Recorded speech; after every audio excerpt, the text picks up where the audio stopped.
Hi guys, welcome in this channel. This reading is for collective energy of collective around this time. Cold and emotional.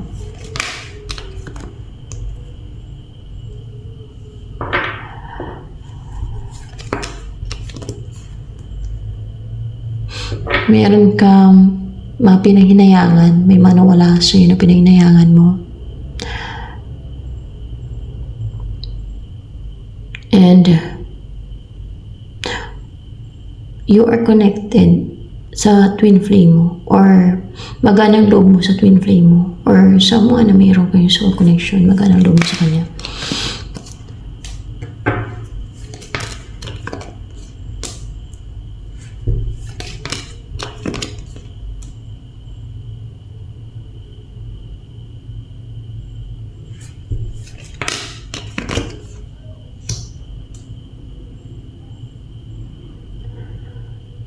Wala nang delay sa connection nyo ng twin flame mo.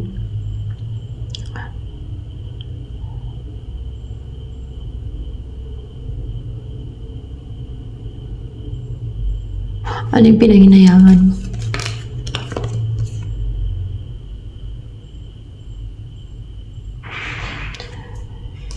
Kasi naging cold ka.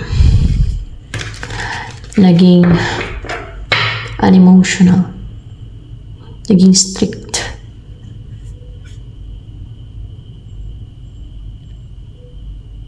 Kinontrol mo yung sarili mo. Feelings mo. Pinigilan mo yung sarili mo. Na-restrict mo yung sarili mo. Na mag-offer ng cup of love para magkaroon ng new beginning sa inyong person mo. New love.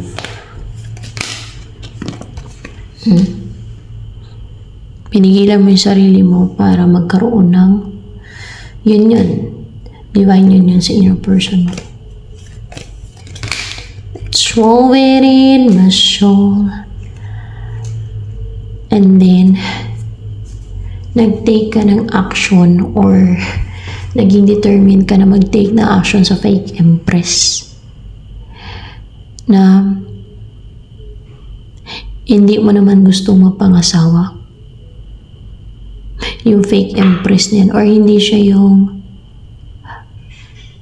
meant na mapangasawa mo, or ayaw mo siya mapangasawa. Ayaw mo siya mapangasawa. Yeah. Bakit ayaw mo sa kanya bakit ayaw mo pangasawa yung fake empress? Empress in reverse. Kasi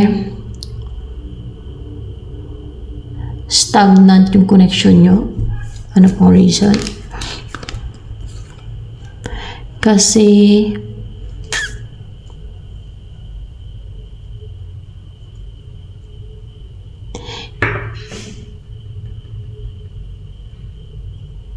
hindi ka magre-rejoice, hindi ka maging masaya, hindi ka mag-celebrate, kasi more clarification with this Three of Cups in reverse.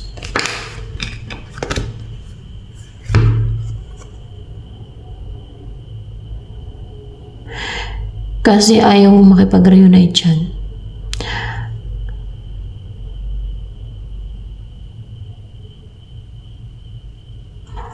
More clarification with the Strength here.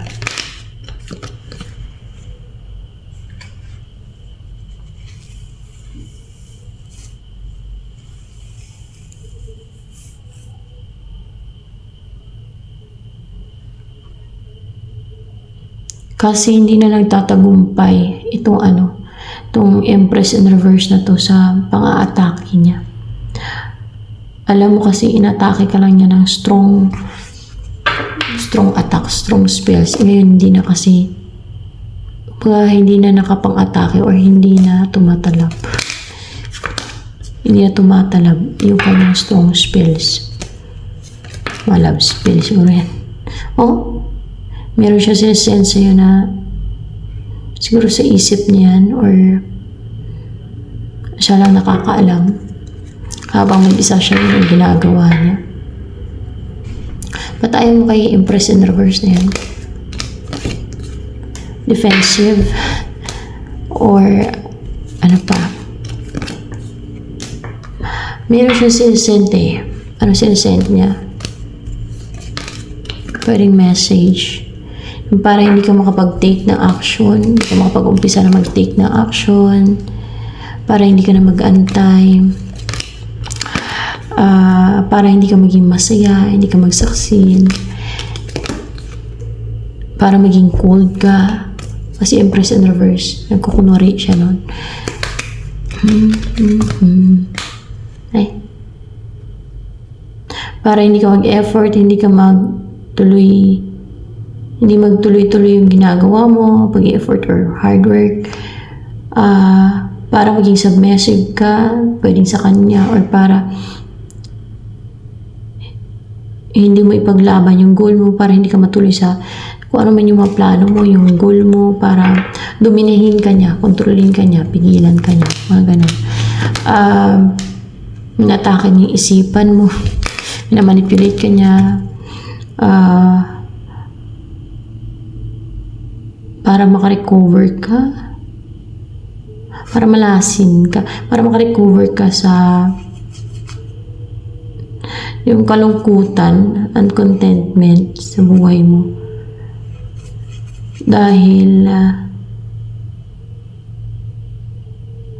para makarecover ka sa hiwalayan siguro, or sa yung wala sa buhay mo, yung yung person na maring twin flame mo talaga, no?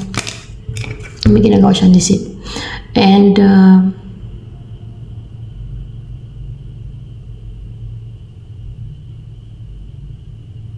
hindi siya ang destiny mo. Pwede din dahil hindi siya ang destiny mo, or para hindi ka swertihin. Pwede din na yung the wheel of the year dito. Para hindi ka swertihin na makarecover sa kalungkutan, para hindi ka swertihin na maging masaya na sa buhay. O, di ba? May the sun dito kanina in reverse. Para hindi ka swertihin na maging masaya ka na sa buhay mo at mamuhay ka ng contented. Pinipigilan niya yan. Naliwanagan ka na kasi naklaruhan ka na, no? Na nung wala nang pumipigil, wala nang humadlaw sa'yo.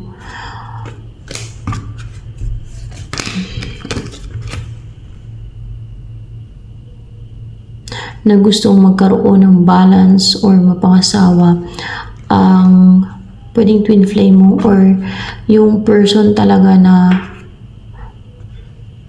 gusto mo pangasawa, gusto mong bumuo kayo ng pamilya, gusto mong mamuhay kayo ng kompleto at masagana. Yan.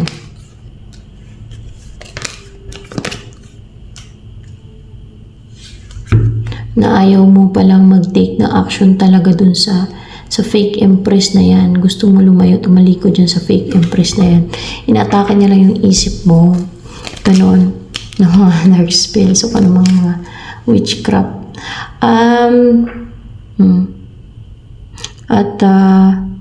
Ngayon, ano ka na, decisive ka na, hindi ka na nagja-juggling na kung ano man yung decision mo na. Gusto mo mag-asawa na. Sa emperor dyan, gusto mo na mag-asawa. Upright pa ba ito? Yan. Baka.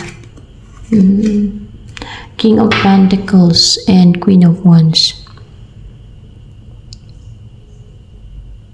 Na talaga attracted ka sa person mo na gusto mo pangasawa. Yung person mo na gusto mo pangasawa. And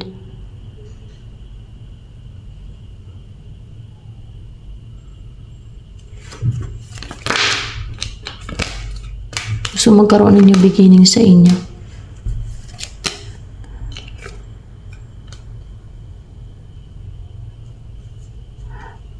Kahit na parang hopeless na or parang wala pag-asa, ganoon. Siguro hopeless ka, hopeless. Hopeless ka na ma-unite kayo.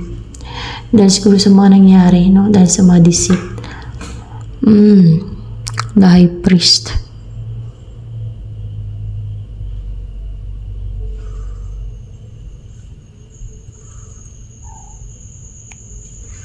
Gusto mo talaga siya mapangasawa. Tao na yun. Yung twin flame mo. Actually, may death card. What's with a death card here? May mamamatay ha. At,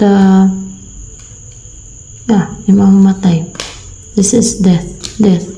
Oh, clarified by magician. Yung gumagawa ng witchcraft sa inyo. Mamamatay daw yan. As in, mamamatay to.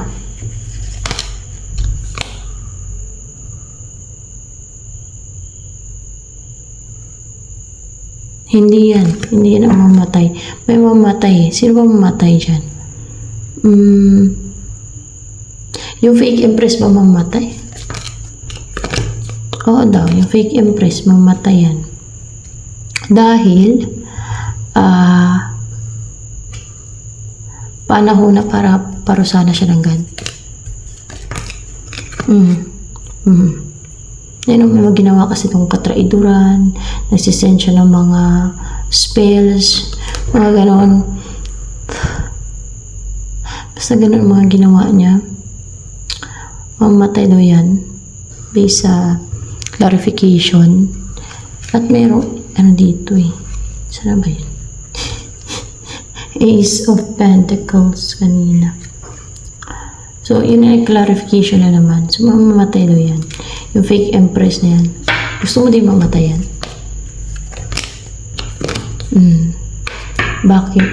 Napaka-injustice yung ginawa niya. Dahil ma-injustice yung ginawa niya. Sa'yo, or maybe sa person mo din. No. Pero mamatay daw yan. Paparusahan na siya ng God doon sa impyerno.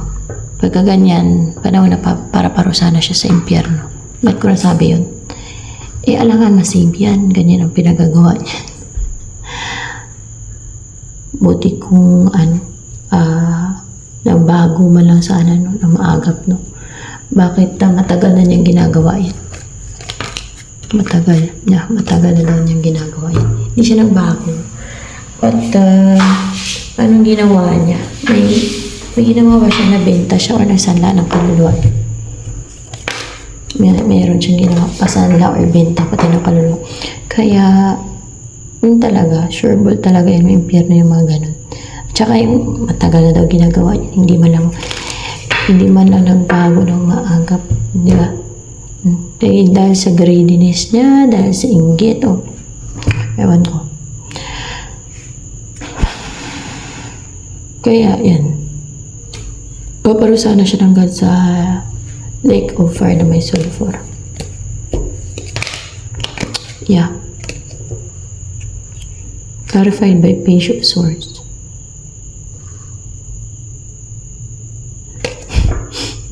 Paparusahan na siya ng God. Kaya papatayin kasi paparusahan na siya. Yung kamatayan dyan, hindi yung parusa. Yung mamatay lang yung katawan niya. Hindi pa yan parusa ng God eh. Kaya yung papatayin ng God kasi paparusahan na siya dun sa lake of fire na may sulfur. Kasi, kumbaga, nahatulan na yung kaluluwa niya na papatayin na siya. At nahatulan na siya. Kumbaga, nakapag-desisyon ng God, papatayin na siya kasi hatulan na siya sa lake of fire na may sulfur. Ganun. Siguro ang daming pagkakataon lang binigay para magbago siya, no? Tingin ko lang. Kasi hindi talaga siya nagbago. Ang pinairal ni greediness. Hindi. Inggit. Baka inggit. May pinairal niya, inggit.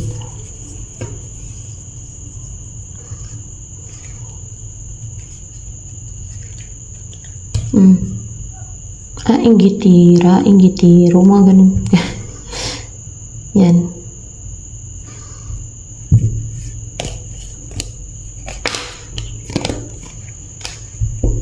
Hindi na yan makapang-atake ng mga spiritual na atake niya.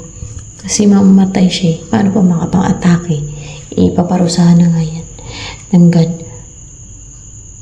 Diyan na mag-end ang kasamaan niya kasi wala na. Eternal na yung parusa ng God sa kanya. So, and ito na lamang for collective guys.